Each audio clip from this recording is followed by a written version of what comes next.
All right, guys, what's up? Another episode. Luther's YouTube channel. You know I'm trying to get better at this shit. Everybody knows I'm not good at this, but I'm here today with my buddy, also one of my clients back in the day, trying to get her back in here. 2 weeks. Her name is maybe in 2 weeks. That's her nickname. Maybe in 2 weeks. But the lovely Miss Julie Kedzie. Hi, guys.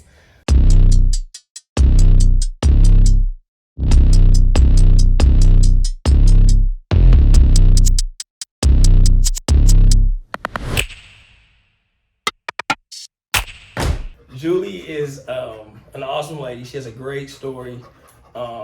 She's iconic in the women's MMA world. Very big time. You know, I gotta hype her up because she's cool, and not only that, she just has a great heart. But tell everyone how you got into your background. What's your background in mixed martial arts, and how did that derive to you being one of the iconic figures in women's sports? Well, I wouldn't call myself an iconic figure in women's sports, but I'll take the compliment. Thank you. I began my mixed martial arts journey probably in 2004, 2005, fighting for a regional, we call it a regional promotion, but actually it was probably one of the biggest promotions at the time, especially in the Midwest, called Hook and Shoot. I fought there several times. I made my debut there, fought several times, got my ass kicked a lot, learned a lot of lessons along the way. And I actually had my breakout moment before women's MMA was maybe on the map. What I consider one of my breakout moments was winning the first all one night tournament for the 135-pound hook and shoot title. So I fought 3 women that night, won. I defended that title twice over the course of my career.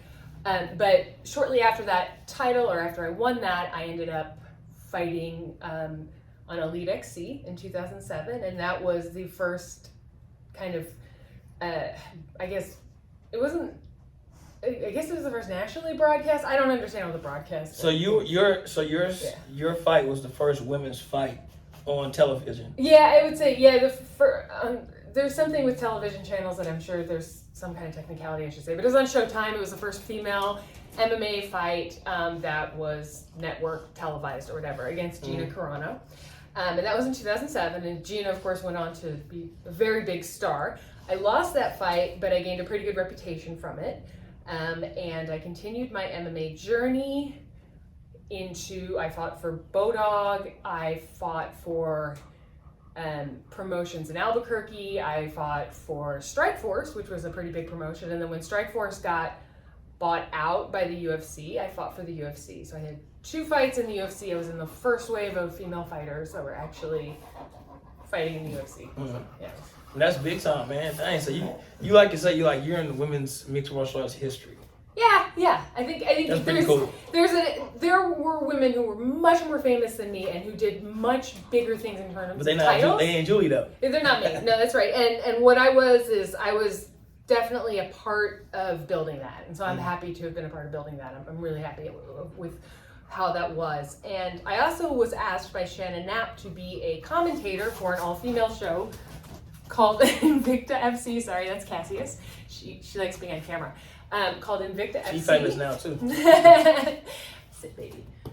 Sit, please. Will you do something nice for your mama and stop distracting me? And so Shannon Knapp asked me to be a commentator for Invicta FC in 2012. I have been a color commentator for that organization for 10 years now. And when I retired from fighting, I actually worked as the matchmaker for that organization.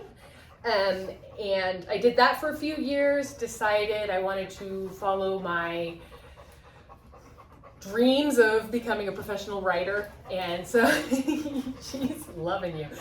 So I went to graduate school, got an MFA from the University of Iowa. Okay, baby, lay down, all the way down. I'm trying to keep her entertained, guys. Yeah, she's What was your favorite fight you were seeing? I had a lot of favorite fights. I think one of my most notable fun fights, even though I lost it, was against Misha Tate in Strikeforce. She armbarred the crap out of me in the end of that fight, but it was a very entertaining fight. I think it was a very notable fight. It was on the last not the last Strike Force card, but kind of the last one before they let women in the UFC. So they were bringing Ronda Rousey over to the UFC. Ronda Rousey was fighting my friend Sarah Kaufman, defending her title. And they put me and Tate on the undercard, and that was a really stupid mistake on their part because I think we were the best fight that night. Really? Yeah, it's a good fight. So, even though I lost, so you fought Misha, and then that's pretty. It was she's tough as shit. So, who would you say it was the toughest opponent you had to fight? Oh, I don't know, man. Time. I mean, I saw some of your old fights, and I'm like, man, you didn't give a shit. You was fighting everybody. I did fight everybody, and I fought out of my weight class way too many times. Time is time. I mean, it's a cliche thing to say, but really, like, my biggest opponent is myself. But it's really in your head. You have to overcome a lot of stuff in your head. And I don't know if there was one that stood out. I would say Tanya Evinger was definitely one of the ones where I knew she was going to be super tough, but like she just dumped me on my head in a minute. And Shayna Baszler as well tapped me out in a minute. Like, so there were fights there where I was just completely outclassed. Mm-hmm. And so those, there were tough fights where I got my ass kicked and I got beat up. But there were fights like where it was just the person's skill levels, the way they matched up with mine at that time. Just really, yeah. But I fought so many people. I can't really.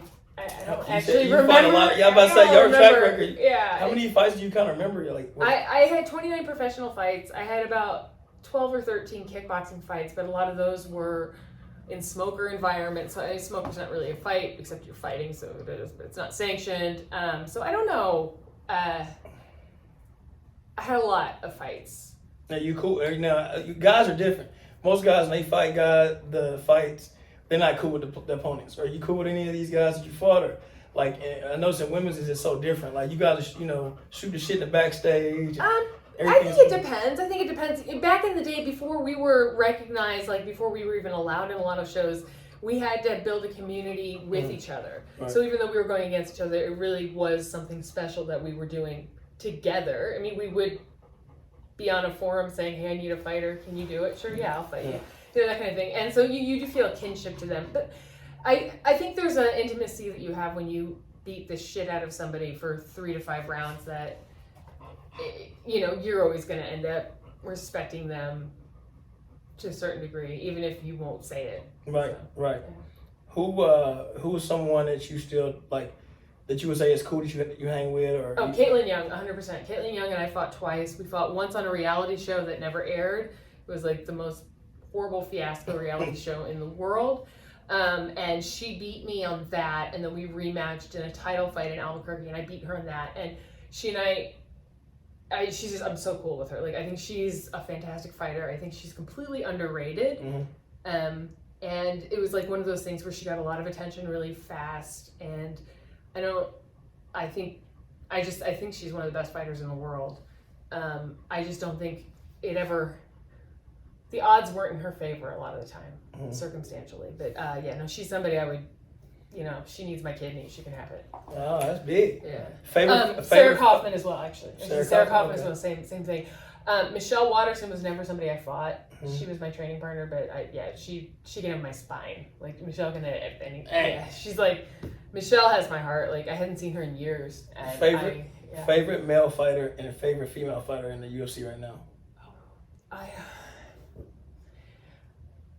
That's a really hard one because I have friends, and so it feels offensive to say that. Like, exciting. How would you say? I mean, I'm always going to tune in when Angela Hill fights. Right. And it could be that Invicta thing. But see, that's the problem is there are so many Invicta fighters like Alexa Grasso, Irene Aldana, Penny Kianzad. So many people from Invicta have such great careers in the UFC now. And they're probably pissed off the people whose names I haven't said who I'm friends with, who I really like. And but I just have so much respect for all of them, even the ones who like. And for you, it's tough because you have a long history. And some of them I signed their contracts to Invicta like back in the day. Right? I mean, it's Shannon's show; it's a collective thing. But it's just like I was the one talking to their managers to get them to sign it. So it's like I'm like, I want this fighter. Right. I love this fighter. So it's, how about this? My favorite former fighter in the UFC, Laura Sanko. There you go. That's right. Laura Sanko's my favorite female in the UFC. That's right. Okay. That's it. Yeah. Yeah. She's always great energy, man. Her energy's off the chain, man. Fantastic. She's When such a she good comes to actress. work out, I'm like, man, she Yeah. gonna put in some You know work. Laura. You can throw everything at her. You like, damn, she she'll can lift. take it. She can lift. No, yeah. She can take it, and it's never not enough for her. She Yeah. can keep going. I'm like, I it's know. like she's like the Energizer Bunny. Sanko is Yeah. legit a cool person. Yeah, for sure. Favorite male fighter? I don't watch men fight. Okay, gotcha. I used to have. It used to be my former teammates. I couldn't, off the top of my head. I don't know. Like, I really couldn't say right now. I enjoy them a lot. That I have kind of a fondness for Glover Teixeira just because he's like my age and got the belt. And he's still kicking. He's still kicking. But there's so many really great fighters. Cub Swanson is probably, when he's fighting, I'm always gonna watch. Right. Yeah, Cub Swanson for sure. But So, there's, again, I'm offending a gazillion people right now, so yeah. I say my male fighters, of course. I say John Jones. I like watching him fight. Yeah. Even when he gets back in there, I don't care about the negative stuff. He's a great fighter. Big fan. Yeah, he does art out there. It's artwork out there when he fights, and it's really something special to watch. Yeah. I like all the people that people don't like. Oh yeah, for sure. And it's not because of that. It's just because like everybody has a story. Yeah. And I've always liked people who have a great skill set. I don't care about what no one's perfect, so right. I look at people like what they do in the cage, and they're phenomenal fighters, men and women. Yeah, and, I can respect that. Rousey, yeah. of course, yeah, Rousey. Yeah, Ronda Rousey. I know she gets a lot of slack and stuff, but I don't think people understand the doors that she kicked down for. I mean, that glass ceiling that was shattered, and it wasn't that like we weren't all trying to do it and we didn't all contribute to it, but she was the linchpin. I say I met Aspen Ladd when she was Invicta. She's super nice and works her ass off. I like hard workers and like people who are underdogs. Aspen Ladd is funny to me because she was so hard to interview in Invicta because she's a very reticent person, and I really enjoyed that. Yeah. Like, she was there to do a job. She didn't want to talk to camera. She didn't want to interview. And maybe she just didn't like interviewing with us. But I like it when people are, I don't know, I like it when they say themselves. Yeah, it's hard to I agree. Yeah. I agree. And they're humble. Yeah. Her coach, I sometimes shoot the shit with her coach on Instagram.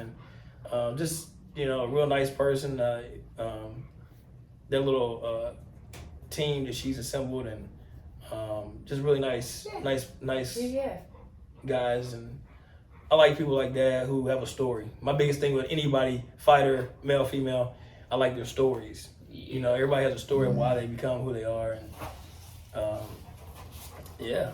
like that. What is your goal as far as I know you do commentating, play-by-play. I don't do play-by-play. I do color commentating. Play-by-play, I've never tried that before. I don't know that I'm suited for it. I've never the commentating is you though. You're good with the commentating. Yeah, I like to talk. I love the stories behind things. I think a play-by-play person, they need a certain kind of even-keeled voice, and it's very hard for me to not jump out of my skin and say exactly what I'm excited about something. So. Gotcha. Yeah. Well, hey, stick with what you're good at, and you keep building on that, right? Yeah. Nothing wrong with that. That's right. I appreciate your time. Of course. And of course, you coming out. I appreciate your coaching. Well, I'm trying to keep it. We got to get back in here. Yeah, I know. Maybe in 2 weeks. Maybe in 2 weeks. This is maybe in 2 weeks, aka Miss Julie Kedzie. And y'all go check her out. She has IG. Y'all can look on YouTube some of her old fights. Like I said, she's a great person. One of the iconic women in women's mixed martial arts. And a lot of knowledge. She's a huge history freak. So if you need to talk history or you want to know some stats or anything about anything in history, she's your girl. Mostly war history. See, y'all hear that? I don't know shit about no war history. So check her out, Julie Kedzie. Be ready. Check out my next YouTube interview coming up soon. Like, subscribe. Yeah, like, subscribe, do all the things. Yeah, because I'm old and don't know this shit. Give this man some cred. Come on. He's been doing this. He's been helping a lot of us out for a long time. So, yeah. Thank you for Give him some love. Yeah. Peace out, guys. Oh yeah.